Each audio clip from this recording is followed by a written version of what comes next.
오늘 은혜 받을 하나님의 말씀은 사무엘상 17장 45절에서 49절입니다. 사무엘상 17장 45절 말씀. 다윗이 블레셋 사람에게 이르되 너는 칼과 창과 단창으로 내게 오거니와 나는 만군의 여호와의 이름 곧 네가 모욕하는 이스라엘의 군대의 하나님의 이름으로 네게 가노라.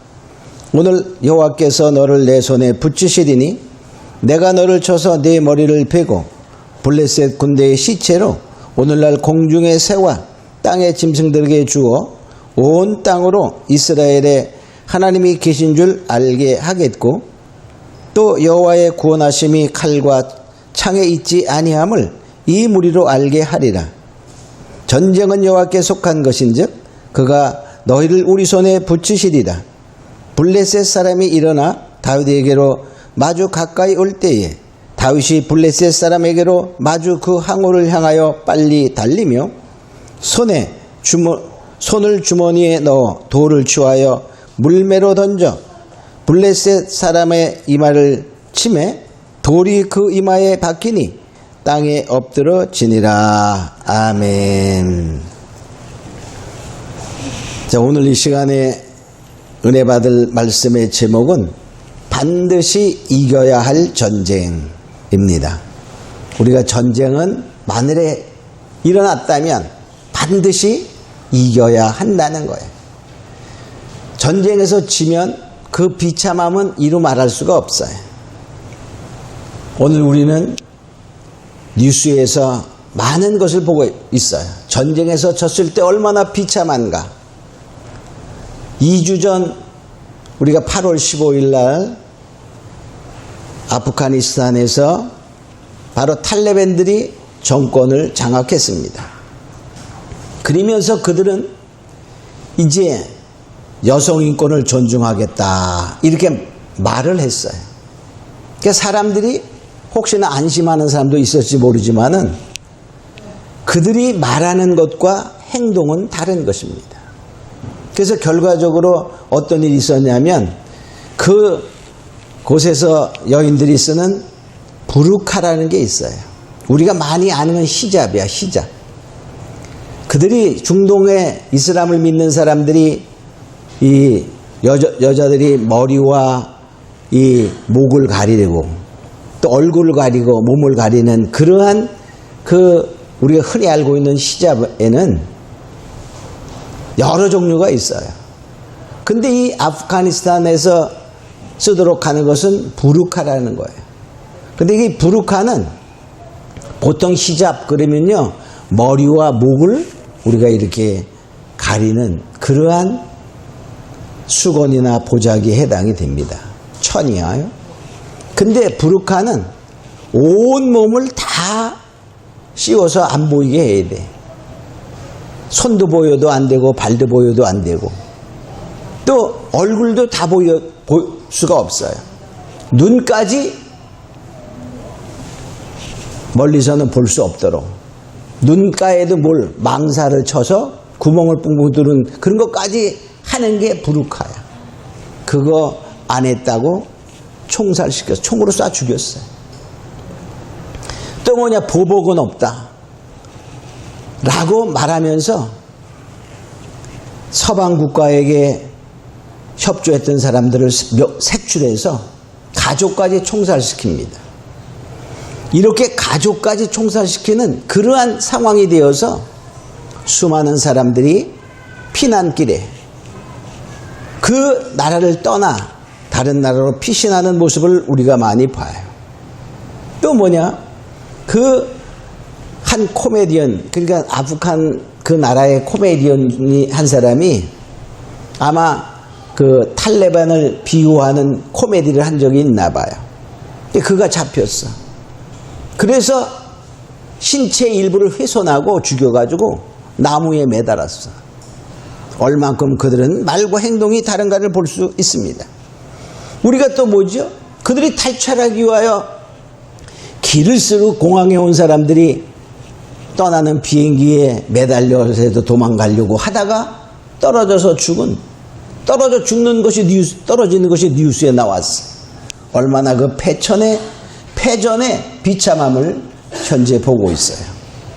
근데 거기는 공통점이 뭐 있냐면 평화협정 다음에 패전, 나라의 멸망이라는 그런 것이 이루어졌다는 것입니다. 이 아프간 정부와 관계없이 탈레반과 미국이 그들과 평화협정을 맺은 1년 6개월 만에 미군이 철수를 시작하고 다 철수하기도 전에 철수 시작 3개월 바로 나라가 패망하는 모습을 보게 됩니다. 그러니 뭡니까? 전쟁은 반드시 이겨야 한다는 거예요. 또 월남도 그랬어요. 월남도 뭡니까? 협정하고 그때 월남은 협정할 때 미국도 있었고 월맹도 있었고 월남도 있었어요. 협정하고 결과적으로 2년 3개월 후에 월남이 패망합니다. 그때도 지금과 같은 상황이 벌어졌다는 것을 볼 수 있어요. 그래서 전쟁은 반드시 일어나지 않는 것이 좋지만 일어났으면 이겨야만 됩니다.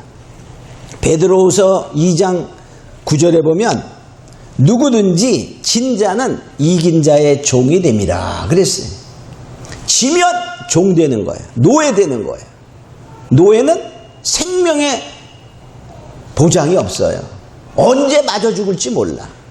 우리는 그러므로 반드시 이 평화협정이라는 것이 되면 평화롭고 좋을 줄 알지만 그렇지 않다는 사실을 알아야 돼. 우리나라도 지금 뭐 평화협정, 종전선언을 하자 많은 사람들이 주장합니다. 그러면 어떻게 될까? 그 미래를 우리에게 미리 보여준다라고도 볼 수 있어요. 우리나라는 지금 전쟁 중입니다. 어떤 사람, 무슨 전쟁 중이냐? 이렇게 말하는 사람이 있어요. 우리는 지금 휴전한 지 68년째 되는 그런 68년 된 시간을 갖고 있을 뿐이지 전쟁 중이에요. 우리는 지금 전쟁이 없는 줄 착각해. 우리가 이제 역대 대통령 때 일어났던 그러한 큰 전면전은 아니지만 국지전 비슷하게 일어났던 사건들을 제가 살펴보면 1968년 1월 22일 무장공비가 세검정 고개를 넘어 청와대로 습격하려고 했던 사건이 있었어요. 그게 바로 우리가 잘 아는 김신조라는 무장공비가 사로잡혀서 김신조 사건이라고도 하죠. 그때 무장공비들이 31명이 와서 김신조 하나 자수에 생포하게 되었고, 이제 그때 그들은 우리나라 국군복을 입고 특수부대를 가장하고 침범하게 됩니다. 그 해에 무장공비들이 엄청나게 우리나라에 많이 침범해서 그거를 우리가 토벌하던 군인, 경찰 이런 사람 많이 죽었어요. 그래서 1968년 무장공비가 침입한 것 때문에 우리나라에 예비군이 창설됩니다. 그 전에 예비군 없었어요. 자, 그러한 침투는 언제까지 지속되냐면 김영삼 대통령 때까지 지속됩니다. 김영삼 대통령 때는 강릉에 쪽에 잠수함을 타고 들어온 그러한 무장공비가 있었어요. 자, 그래서 그렇게 계속적으로 육지에서 그들이 도발하는 하나의 테러 사건이라 이렇게 볼 수 있겠죠. 또 김대중 대통령 때는 어떻습니까? 김대중 대통령과 이명박 대통령 그때까지 그때는 해전이 벌어지는 거예요. 우리가 잘 아는 김대중 대통령 때는 1차 연평해전, 2차 연평해전이 1999년과 2002년에 일어나게 됩니다. 또 이명박 대통령 때는 2009년 11월에 대청해전이라고 그래요. 그게 일어났어. 또 뭡니까? 2010년에는 우리가 잘 아는 천안함 폭파 사건이 일어난. 그 침몰돼서 수많은 우리 장병이 죽었잖아요.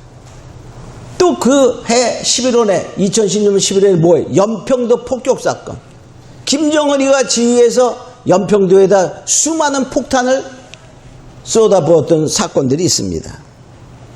자, 이러한 그 사건이 계속적으로 일어난 거야. 근데 우리는 평화입니까 지금? 그들은 우리가 김대중 대통령 때 해봐요. 엄청난 돈을 우리가 줬어요. 그때 돈 안 줬으면은 지금 북한은 와야 됐을지도 몰라. 근데 우리가 환자로 따지면은 수액을 넣어주고 치료를 다 해주고 막 그랬는데 그들의 행동은 연평해전에는 도전이었다는 사실입니다. 또 우리가 공중을 보면요. 1969년 12월에 박정희 시대 때죠. 강릉말 김포행 칼기를 납치했어요.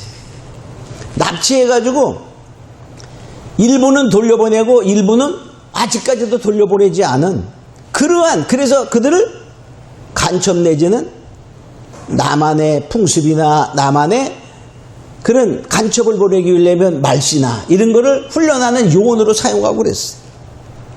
또 전두환 대통령 때 무엇이 있었죠? 1987년에 이라크에서 출발하여 김포로 오는 그러한 비행기에서 그러니까 미얀마 그 해역에서 폭파됩니다. 그 승객, 승무원 전원이 사망하는 거예요. 그러한 칼기 폭파 사건 잘 알죠? 그때 그 칼기 폭파 사건에 우리가 범인으로 잡았던 사람이 누구예요? 잘 아는 김현이야. 그럼 거기 같이 있는데 어떻게 살아났냐? 같이 있던 게 아니에요. 그 비행기는 경유하는 비행기야. 이라크에서 출발해서 아부다비라는 그 사우디아라비아 옆에 있는 에미리트에 있는 도시가 있어. 거기를 경유해서 태국을 경유해서 김포로 오는 거야. 그래서 그들이 타고서 이 폭파 장치를 해놓고 아부다비에서 내립니다. 두 사람이. 북한의 공작국 두 사람. 그 중에 하나가 김현이야. 자, 이렇게 계속적으로 그들은 도발했어요. 그러니까 우리는 지금도 뭐냐? 돕는다고 돕는 게 아니에요. 그 전술을 잘 알아야 돼, 그들을. 자, 그러면 남한에서는 어떻게 했냐? 우리 한국에서는. 우리나라도 대한민국도 북파 공작원을 13,000명을 양성했었어요. 여러분 북파 공작원 들어봤죠? 그런 사람들 가끔 나와서 뭐 말하는 것들이 있어. 이제 다 나이 늙었지. 응? 그런 사람들이 나이다 지금 뭐 70대, 80대 이래. 근데 우리나라에서 13,000명을 양성했었어요. 그래서 그 중에 7,800명이 사망 내지는 실종이야. 그럼 뭐 했어? 양성해서 뭐 한 거죠? 사망 내지 실종은 뭐야? 어디 가서 죽었을까? 똑같이 우리 보도 안 하고 있지, 그거는요. 그런데 뭐 했을까? 북한으로 간 거야. 북한에서 뭐야? 마찬가지로 무장공비가 남한에 들어와서 여러 가지를 파괴하며 민간인들로 죽이고 했던 것처럼 우리도 똑같이 간 거야. 가서 긁어. 그리고 죽거나 어쩌다가 도망오는 사람도 있지요. 자, 그 중에 북한으로 공작하러 가려다가 가지 못하고 나와서 일벌되었던 사건이 실미도 사건이야. 자, 여하튼 간에 그렇게 우리는 뭐냐? 지금이 뭐 하는 중이라고요? 전쟁 중이라는 생각을 해야 돼. 자, 그래서 오늘은 바로 이 다윗이 블레셋 골리앗과 싸우면서 한 말을 통하여 우리는 어떻게 전쟁에 대비하여야 이길 수 있나를 생각하면서 우리가 반드시 이길 수 있는 그러한 사상무장하는 우리 되길 예수님으로 축원합니다. 첫 번째로 전쟁에서 이기기 위해서는 첫째, 원수의 정체를 알아야 합니다. 원수가 누군가 이걸 알아야 돼. 다윗은 분명히 원수가 누군가를 알았어요. 누구와 싸웠어요? 하나님을 모욕하는 블레셋이었어요. 그 중에 골리앗. 하나님을 모욕하는 이 말이에요. 블레셋이라는 사실을 분명히 알고 나아가 하나님의 이름으로 나가서 물매를 던지니 어떻게 했다고요? 물맷돌이 그 이마에 꽂히고 결과적으로 그는 죽임을 당하는 것을 보게 됩니다. 우리도 지금 싸우고 있어요. 누가 원수입니까? 누가 원수죠? 북한을 돌봐야 됩니까? 북한을 우리가 정말 먹여 살려야 됩니까? 북한이 주적이라는 사실을 분명히 알아야 됩니다. 북한 공산주의가 바로 뭐다? 우리의 주적이라는 사실을 알아야 돼. 근데 많은 사람들이 그거를 잊어버리고 있는 거야. 응? 자, 공산주의 혁명 전술에 이런 것이 있어요. 용호 혼란 전술. 따라해보면 용호 혼란 전술. 용호 혼란 전술이라는 말은 바로 용어를 잘 알아듣지 못하게 하는 거야. 거짓말을 해서 자, 쓴 약을 겉에다 사탕을 발라요. 그럼 설탕을 싹 발랐어. 그럼 어떨까요? 이렇게 혀로 핥아보면 달아. 근데 그것이 속의 정체를 알면 쓴 것입니까? 단 것입니까? 쓴 것이죠? 그걸 알아야 된다는 거예요. 그래서 소련 공산주의 지도자 레닌은 이렇게 말해요. 혁명을 위해 용어를 혼란시켜라. 이런 교시가 있어요. 혁명을 위해서 뭐라고요? 공산혁명의 용어를 혼란시켜라. 그래서 이렇게 말해요. 자, 우리가 이들이 흔히 쓰는 말이 민주를 많이 써요. 민주. 근데 그들이 말하는 민주는 우리가 생각하는 민주가 아닙니다. 그래서 레닌이 이렇게 말해서 세상에서 자유민주주의가 사라질 때까지 우리는 민주주의를 외쳐야 한다. 이렇게 말했어요. 그 말은 다른 말로 뭐죠? 민주를 외치지만은 그들은 그 민주가 공산주의 혁명을 달성하기 위한 수단으로 사용한다. 그런 뜻이야. 또 그들이 말하는 평화, 우리가 생각하는 평화와 전혀 달라요. 그들이 말하는 평화는 그 속에 있는 것은 뭐냐? 이 세상에서 자유민주주의가 완전히 사라지는 그때가 평화다. 이렇게 말하는 것입니다. 우리가 북한을 봅니다. 북한도 말하기를 비핵화 이런 말을 해. 한반도 비핵화 이렇게 말합니다. 근데 우리가 그 말을 들으면 우린 뭐라? 아, 북한이 핵을 없애려고 그러나 폐기하려고 그러나 이렇게 착각합니다. 그러나 그 말은 그게 아니에요. 그들이 한반도의 비핵화 그런 말은 뭡니까? 그 속에 숨어 있는 것은 미군이여 가라 그런 말. 미군 철수야 거기. 왜? 미군이 있는 한 뭐죠? 미국은 뭐죠? 핵 보유국이야. 그죠? 세계적으로 강한 나라야. 그러니까 미국이 있으면 뭐가 있는 거 똑같아. 핵이 있다. 이렇게 주장하는 거야, 그들이. 그래서 결과적으로 한반도의 비핵화의 그 최종적인 그 목적은 미군 철수의 목적을 두고 있는 거야. 자, 공산주의는 절대로 뭡니까? 약속을 지키지 않습니다. 그래서 레닌 아까도 얘기했지만 소련 그 혁명 공산주의 지도자 레닌은 이렇게 말했어요. 교시에. 공산당을 위한 거짓말은 참말이다. 공산당을 위해서 내가 무슨 말을 해요. 그거는 결과적으로 뭐라고? 참말을 하고 있어. 그러니까 공산주의자들은 우리가 보면 너무 거짓말하고 파렴치하고 저런 천별피가 있나 이렇게 말하지만 그들이 그 사상으로 꽉 차 있다면 뭐라고 말할 수 있어요? 자기는 당을 위한 거짓말이니까 참말을 하고 있다라고 생각하는 거예요. 그래서 또 이런 말을 합니다.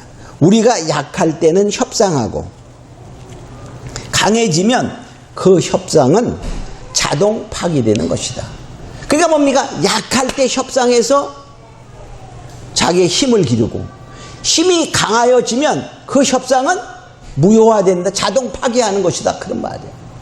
그러니까 그들이 협상은 평화협상은 자기들이 약할 때 하는 거지 강해지면 절대로 자동으로 파기돼. 그러니까 믿을 수가 없어요. 약속을 지키지 않아. 이게 탈레반이나 공산주의자나 똑같이 이렇게 말과 협상 이런 것이 속이는 걸로 하는 것은 거짓으로 하는 것은 근본이 같기 때문에 그래요. 근본이 뭐냐? 악의 사상, 마귀의 사상입니다. 마귀는 본래부터 거짓말쟁이잖아요. 요한복음 8장 44절에 보면 너희는 너희 아비 마귀에서 났으니 거짓말을 할 때마다 제 것으로 말하나니 그랬어요. 그러니까 그들이 말하는 것은 다 뭐냐? 거짓인데 그것이 본래 그들의 것이야. 악의 것이야. 그러니까 결과적으로 뭐냐? 우리가 공산주의나 탈레반이 지금 아프가니스탄의 탈레반이 이렇게 행동하는 것은 너무나 자명한 겁니다. 그들의 입장에서 보면 당연한 거야. 왜? 그들의 사상이 마귀 사상이기 때문에 그래요. 그러니까 공산주의가 똑같이 행동하는 것을 보게 됩니다. 또 그들의 목적은 뭐냐? 자, 목적을 달성합니다. 달성한 후에는 반드시 피해 숙정이 있습니다. 소련 옛날에 러시아에서 공산혁명을 이루었을 때 수천만을 죽였어. 중국에서도 그랬어요. 중국의 모택동이 공산혁명을 완성했을 때 수천을 죽였습니다. 우리가 지금 김정은이 아버지 김정일이도 이런 말을 했어요. 한반도의 적과 통일 달성 시 1천만 원 이민 가고 2천만 원 숙청하고 그 이민 간다는 말은 뭐야? 난민 된다는 말이야. 응? 숙청한다는 말이 뭐죠? 죽이는 거야. 2천만을 죽이겠다 말했어요. 그리고 나머지 2천만으로 북한 2천만과 합쳐서 적과 통일 공산주의 나라를 이룬다. 이렇게 말을 했어요. 자, 그런데도 도와야 됩니까? 그런데도 평화협정 종전선언을 하자고 해야 됩니까? 너무나 대한민국의 그 말에 속는 사람이 많이 있다는 사실을 알아야 돼요. 그래서 공산주의를 철저히 아는 것이 필요하다는 거야. 그래서 믿을 수 없다는 거야. 그래서 우리가 트럼프 대통령 때 그 국가안전보좌관 했던 존 볼튼이라는 사람은 이렇게 말했어요. 평화를 원하냐? 전쟁을 대비하라. 그랬어요. 힘을 길러 전쟁에 이겨야만 평화 있다. 그 말이에요. 또 북한은 비핵화 못 믿어. 북한에 있는 모든 핵시설과 핵폭탄을 미국 군함이 다 싣고 와야 그때 믿을 수 있다. 그랬어요. 그러니까 그들의 말은 결코 믿을 수 없음을 우리가 표현하게 됩니다. 우리가 두 번째로 우리가 전쟁에 이기기 위해서는 철저한 전쟁을 준비해야 합니다. 그 말은 전투태세의 완비, 완전한 최첨단 무기로 우리가 무장해야 된다. 그런 말이에요. 그러면 성도는 어떤 무기로 무장해야 될까? 지금 다윗이 뭘 가져갔죠? 물맷돌을 던졌다. 그래서 물맷돌로 던져서 우리가 골리앗을 쳐서 쓰러뜨리게 됩니다. 우리는 바로 이 돌을 준비해야 돼, 돌. 영적인 전투의 승리의 준비는, 철저한 준비는 돌입니다. 돌은 뭐죠? 예수님을 의미해요. 자, 예수님은 첫째 머릿돌 되십니다. 머릿돌 된다는 말은 기초석이야. 그러니까 우리의 삶의 기조가 예수가 되어야 된다, 그런 말이에요. 누가복음 20장 17절에 보면 저희를 보시며 가라사대 건축자들의 버린 돌이 모퉁이의 머릿돌이 되었느니라, 이렇게 말하신 것을 보게 됩니다. 또 예수님은 반석이야. 반석이란 바위야, 바위. 그 반석에서 뭐죠? 물을 냈어요. 이 말은 뭐냐? 생명 되시는 예수, 생명 주 되시는 예수님을, 즉 생명의 주관자 예수를 믿어야 된다, 그런 뜻이죠. 고린도서 10장 4절에 보면 다 같은 신령한 음료를 마셨으니 이는 저희를 따르는 신령한 반석으로부터 마셨으며 반석은 곧 그리스도라. 그러니까 우리가 생명수는 예수님 반석에서 나옵니다. 또 예수님은 산돌이 되는 거예요. 산돌이면 살아있는 돌, 그런 말이에요. 그러니까 예수님은 지금도 살아서 역사하시는, 죽은 예수가 아니라 살아계신 하나님, 살아계신 예수를 믿어라, 그런 말이에요. 베드로전서 2장 4절에 보면, 자, 하나님께는 택하심을 입은 보배로운 산돌이신 예수께 나아가. 사람들은 버렸지만 하나님께서는 바로 택하심을 받은 산돌, 살아있는 돌이죠. 그러니까 살아계신 예수, 그 말이에요. 그러나 믿지 않은 자들에게는 부딪히는 돌이 되어 넘어지게 만들어. 그러니까 우리에게는 생명 되시는 생명의 주지만 믿지 않는 자에게는 넘어지게 만들어. 그래서 약하게 만든다, 그 말이에요. 다른 말로 우리가 이길 수 있도록 하신다, 그런 뜻이죠. 자, 부딪히는 돌이 된다 그랬어요. 자, 베드로전서 2장 7절로 8절에 보면 믿지 아니하는 자들에게는 부딪히는 돌과 거치는 반석이 되었다 그랬어요. 그러니까 결과적으로 예수님을 우리가 무장하면 믿지 않은 자들이 꼬꾸라진다, 그런 말이에요. 그러니까 대적이 굴복하는 역사가 일어난다, 그런 뜻으로 볼 수 있어요. 또 예수님은 뜨인 돌 되신다. 뜨인 돌 되신, 이건 심판의 주입니다. 심판의 주님. 다니엘서 2장 45절에 보면 그 신상에 뜨인 돌이 나와서 탁 치니까 부서뜨려졌어요.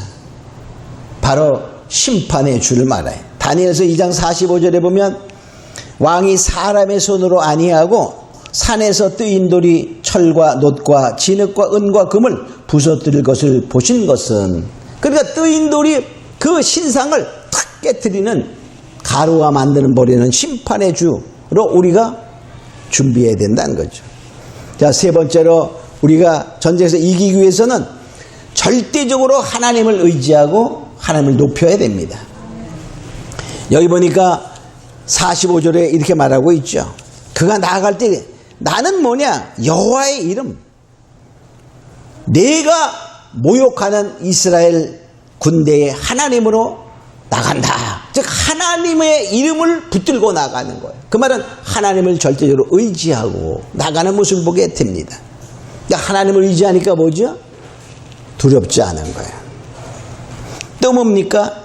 이들 말에, 자, 오늘 너의 시체를 통하여 하나님이 계심을 알게 하겠다. 이런 46절, 온 땅으로 이스라엘의 하나님이 계신 줄을 알게 하리라. 그런 말은 하나님의 이름을 높여, 하나님을 높이는 모습을 보게 됩니다.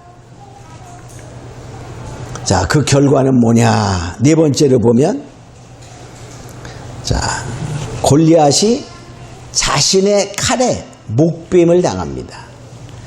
그 자신의 칼에 목뱀을 당한 골리앗을 보면, 자, 다윗은 목을 벨 수 있는 칼이 없었어요. 근데 물맷돌 맞고 쓰러진 골리앗에 가서 골리앗의 칼을 빼서 골리앗의 목을 뱁니다. 그러니까 결과적으로 골리앗은 자기의 칼에 맞아 죽은 거예요. 이건 하나님의 전술 중에 하나입니다. 하나님의 전술 중에는 어떤 전술이 있냐면 자중질환의 전술이 있어요. 자, 사사기 7장 22절에 보면 기드온이 300용사 이야기가 나오죠. 기드온 300명 용사가 이제 횃불을 들고 항아리를 깨며 기드온의 칼이여 여호와의 칼이여 라고 소리 지르며 하니까 그 미디안의 군대가 딱 보니까 옆에 있던 자기 친구 군사가 이스라엘 군대의 적군으로 보이는 거예요. 그게 어떨까요? 찌르는 거예요. 그러니까 서로 싸워 다 죽습니다. 사사기 7장 22절에 보면 300명이 나팔을 불 때에 여호와께서 그 온 적군으로 동무끼리 칼날로 치게 하심으로 적군이 도망하여. 그러니까 적끼리 서로 싸우는 거야. 이것은 하나님이 모략이요 하나님의 전술 중에 하나다 이렇게 볼 수 있어요. 역대하 20장에는 이러한 사건 비슷한 사건이 나오는데 바로 그때는 하나님이 복병을 두어 적끼리 막 싸우게 만들어. 이것이 결과적으로 뭐냐면 하나님의 자중질환, 자기네에 의해서 자기네가 죽는 그러한 일이 벌어져 있는 것입니다. 우리가 북한을 보면 참 안타까운 면도 있죠. 그래서 북한 공산주의는 우리의 주적이요 반드시 멸해야 할 그러한 전쟁의 원수지만은 그렇지 아니하는 자들도 있어요. 그죠? 그런 자들은 좀 불쌍하고 안타까운 면이 있지만 우리가 북한이 지금 점점 망해가는 것을 보게 됩니다. 그죠? 왜 그러죠? 북한은 핵을 보유하면 정말 부강한 나라, 잘 사는 나라가 될 줄 알았어요. 근데 핵을 보유하니 점점 국가의 국제적인 제재를 통하여 정말 빈곤의 빈곤, 세상 나라의 최빈국으로 지금 전략하고 있는 그런 과정에 있음을 우리가 알고, 우리는 바로 이러한 것을 볼 때에 우리가 협상이나 종전이나 이러한 것은 그들의 전술이라는 사실을 깨닫고 우리가 공산주의자들이 어떻게 하나 이것을 너무너무 우리가 모르니까 북한의 그 지금 현실을 보여주면서 깨닫게 하는 과정 중에 있는 거예요. 그래도 못 깨달으면 어떨까요? 하나님이 직접 가르쳐 주는 거예요. 직접 가르치면 어떻게 될까요? 우리가 김정일이가 말했던 것처럼 남미로 떠나가는 천만에 속할 것인지 2천만에 숙청당하여 죽는 자가 되든지 그럴 가능성이 많아.